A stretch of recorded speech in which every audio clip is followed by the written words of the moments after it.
Hello, my name's Dawn Flood. Many of you probably recognize me, and I'm the Program Director for Student Leadership Services. And I work with middle school and high school students across the state, as well as other states. And not only am I a Program Director, but I also play the role of a social worker. And on my last video that I shared with you, we talked about grief and how to talk to students about the grief they're feeling of the loss of a traditional school year. And so today's video, what I want to address is I want to address continuing talking about grief, but particularly today what I want to talk about is a tough subject. What I want to talk about today is how do we talk to teens and adolescents when they've had a loss of a friend and that loss was due to suicide.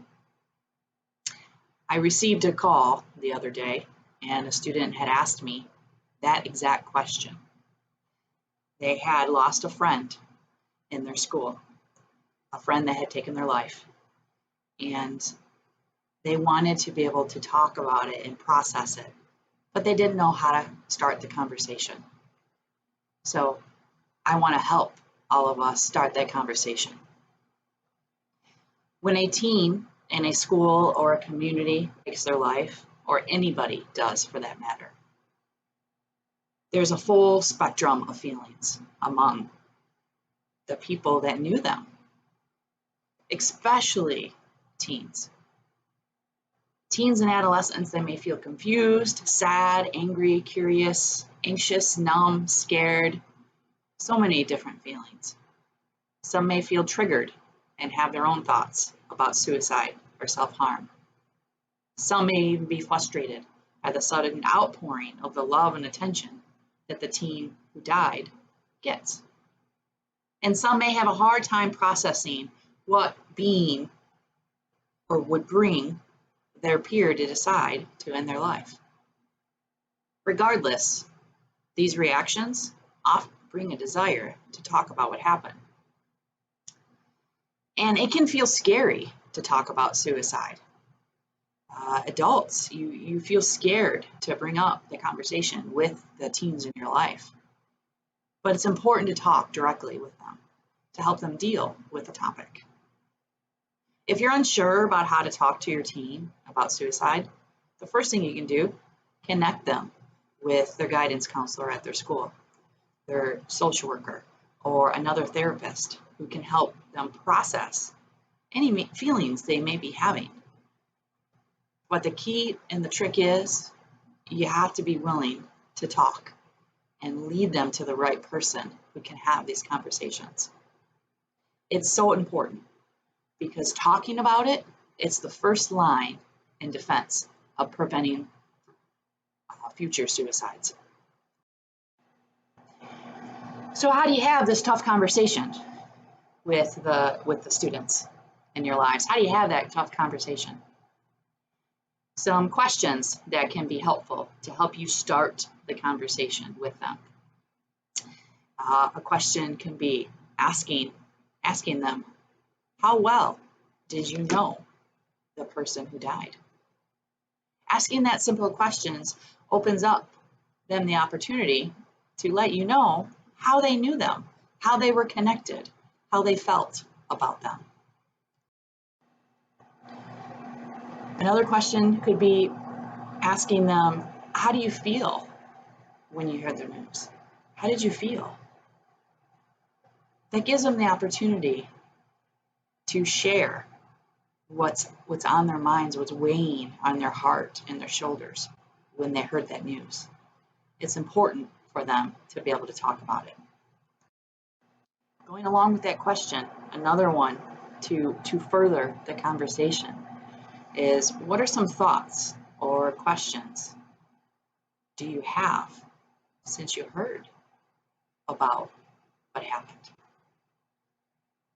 Again, this gives them opportunity to continue to talk because that's what they need. For students and for adults, anybody who is going through this grieving process of the loss of a friend or a family member or a loved one, the loss of them not being here.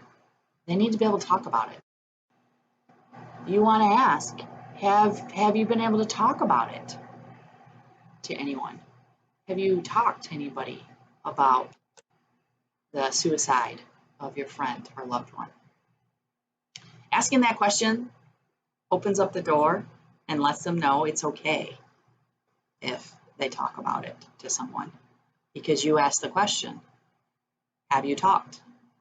That lets them know it's okay. With social media and everything, one of the things you also want to be able to ask them and have a conversation is ask, have you seen any information about the suicide online or on social media? Because the students are online. Everybody's online. And so if people are talking about it online, give the opportunity for them to be able to share. What did they see? What did they hear? Help them process what they're reading. Part of those asking those questions opens that door for them to have a conversation and for them to know that it's okay to talk about it, to process how they're feeling about this loss, because it's tremendous, it's huge. And while you have the door open, a question that is good to also address is asking, have you ever thought about killing or hurting yourself? And then what can you do, or who can you talk to if you've ever had those thoughts, or if you know of your friends who have had those thoughts? By you asking those questions, lets them know it's okay for them to talk to somebody if they're having those thoughts, or if they know a friend who is having those thoughts.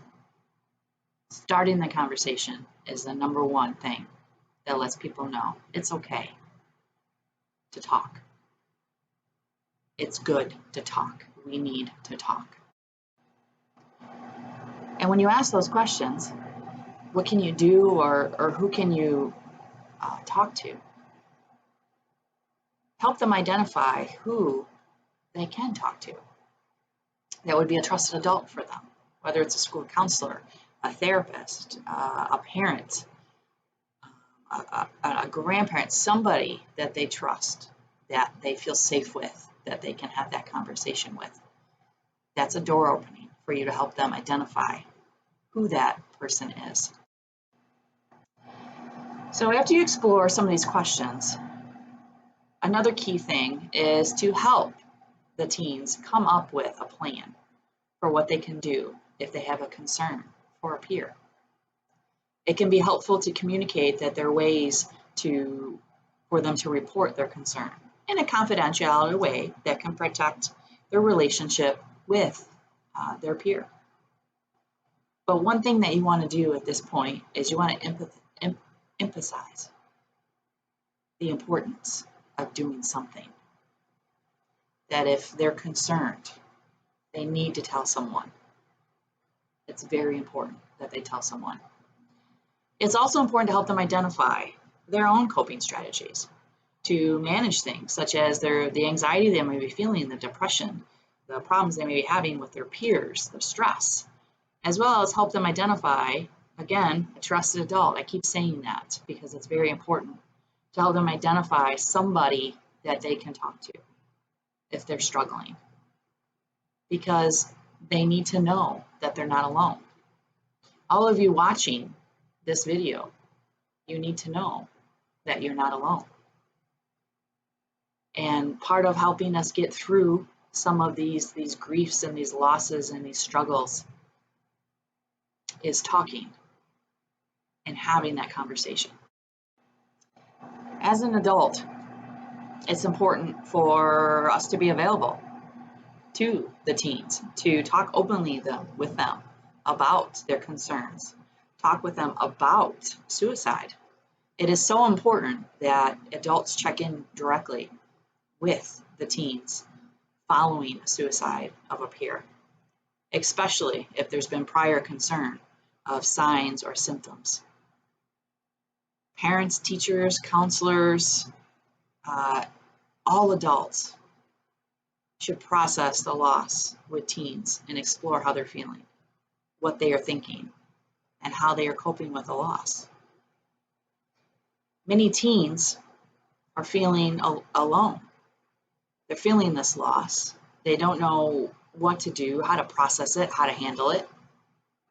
And sometimes they feel like they can't talk about it because maybe they shouldn't talk about it because they're watching. And if the adults aren't talking about it, or if there's not a conversation in the school or the churches, then the teens start to think, well, geez, maybe it's something you don't talk about. Well, I'm here to tell you, as a social worker and as a mental health professional, somebody that works with students and families, you need to talk about it. You need to bring up that conversation. And you do that by asking some of the questions that I gave examples for. The safe questions that will help them be able to share and express how they're feeling. Once you have that conversation and you open up that door for the teens to be able to talk and process how they're feeling about the loss of a friend due to suicide, then they can start the grieving process. Because one of the things during your conversation with them is to let them know that there is no one-size-fits-all way to grieve a friend who died of suicide, or no one-size-fits-all to deal with that grief. But there are some things that they can do to take care of themselves during that process.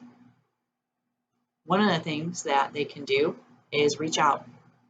And reaching out is what we've been talking about. Reach out to a family member, reach out to a trusted adult, and talk about it. Nothing's worse than the teen feeling alone in their grief, with their thoughts and their memories of their friend. So reach out. Another good thing to encourage is help the teen remember and honor their friend, to keep his or her goodness there, alive. Share their kindness, the things that they loved and honored about that person. Because when they do that, that helps. That helps keep that memory alive, and it helps with the grief process. So help them bring that person's goodness out. The other thing is help them acknowledge their grief. Acknowledge it. Don't shy away from it. Let them know that grief doesn't make you weak. It makes you human. And the reason that they feel this grief and the reason that they're hurting is because that person mattered to them. So those are some important things, as well as help them identify things that they can do that can help them cope with how they're feeling, of taking care of themselves, doing things that they enjoy, doing something to focus their mind on something else and take it off of their grief. Honoring the person that they're missing. I hope the things that I talked about today in the video will help you begin that conversation. Begin that scary conversation. I know that none of us really want to have. We perhaps dread it. And it's a conversation we hope we never have to have. But sometimes it's necessary. And so as I kind of close out this video, I want to remind everybody that's watching, if you are struggling, please reach out. please talk to someone you trust. And if they're not available, please reach out to the National Helpline. If you know someone who is struggling, please help them connect with the National Hotline or someone that they trust. One of the things that we all need to remember is that we all belong here. We all have a place. We all are needed. And every morning is a chance to start over. So we need to help each other get to tomorrow, get to the next morning. And so what I want to leave you with is I want to say, it is so good that you're here. I'm so glad that all of you are here. And somewhere, someone thought of you today. And somewhere, that person is smiling when they think of you. I hope those two messages help you get through some hard days ahead. Because please know, one thing for certain, tomorrow always comes. And we want to make sure that we all are there. Please look for my next video that will again help us help each other. Until next time, be kind and be there.